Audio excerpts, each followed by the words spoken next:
This video was made possible by GamersGate.com. Download games anytime, anywhere. Skip it up and that up.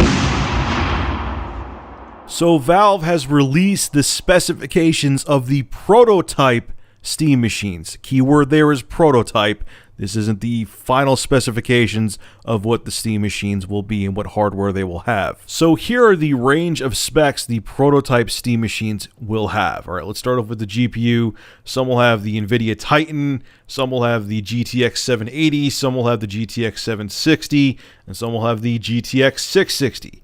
The CPU will be a Core i7, Intel Core i7, 4770, no K at the end because they obviously don't want you overclocking it. Some i5 4570 Intel CPUs, and some with an i3. Really, an i3?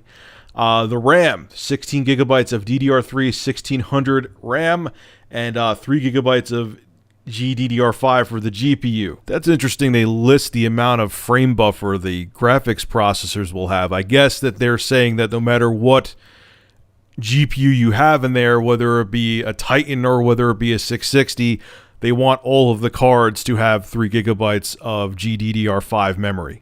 I'm guessing. It's interesting they list that separately from the graphics cards they're going to use. But anyway, moving on. The hard drive will be a 1 terabyte / 8 gigabyte hybrid SSHD, which I think that's a cool idea. I guess they're going to have the SteamOS operating system on the SSD side of that hard drive. Then the 1 terabyte of storage is for your games.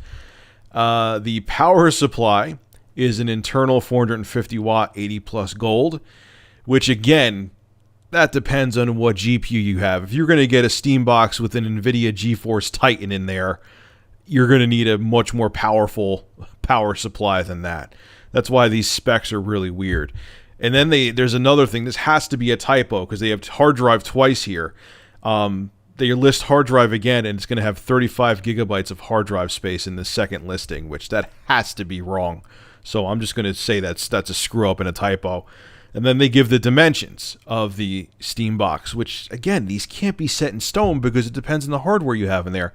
Approximately, okay, they say approximately, 12 inches by 12.4 inches by 2.9 inches high. Again, that has to be dependent on what hardware is going to be in your Steam box. And Valve also made a statement on why they're going to have multiple variations of the Steam machine hardware. I think I've been calling it Steam box, but anyway, this is what they said. To be clear, this design is not meant to serve the needs of all of the tens of millions of Steam users.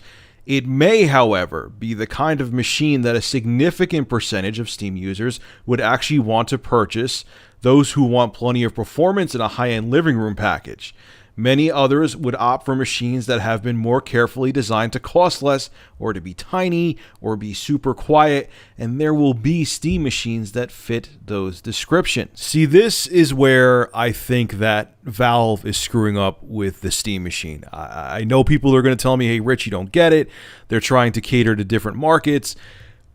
But I really do feel wholeheartedly that they should just have one Steam box, put mid-range PC specs in it, make it a small form factor like something like what Alienware did, where they fit full-size PC parts in there, but they found a unique way to do it that, you know, they can make it small and you could still put your own parts in if you want to upgrade your GPU later on. I think they actually showed one time they fit a Titan in a really small form factor computer case. But I feel that they should have just had one Steam box. And if people want to change the hardware, they can.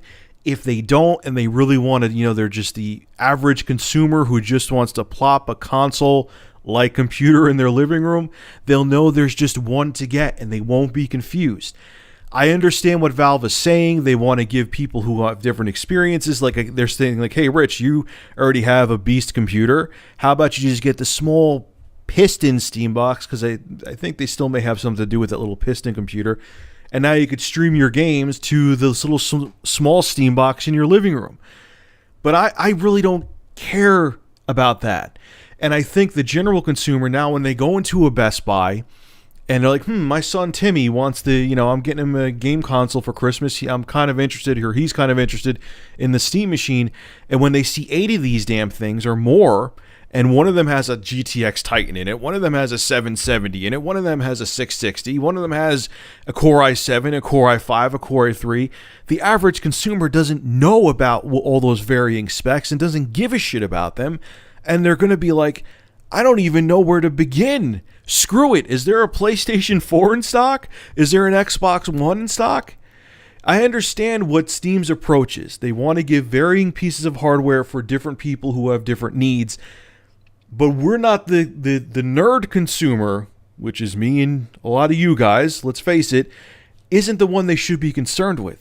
They should, because we already have our computers, we're already playing Steam.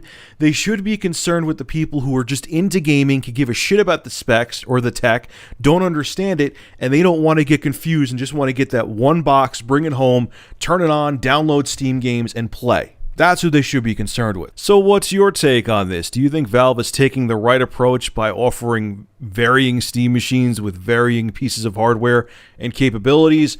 Or are you in my camp and think that this might confuse the consumer and hurt their sales in the long run? Make sure to rate, comment, favorite, and subscribe. And as always, thank you for supporting Review Tech USA. Have a good one.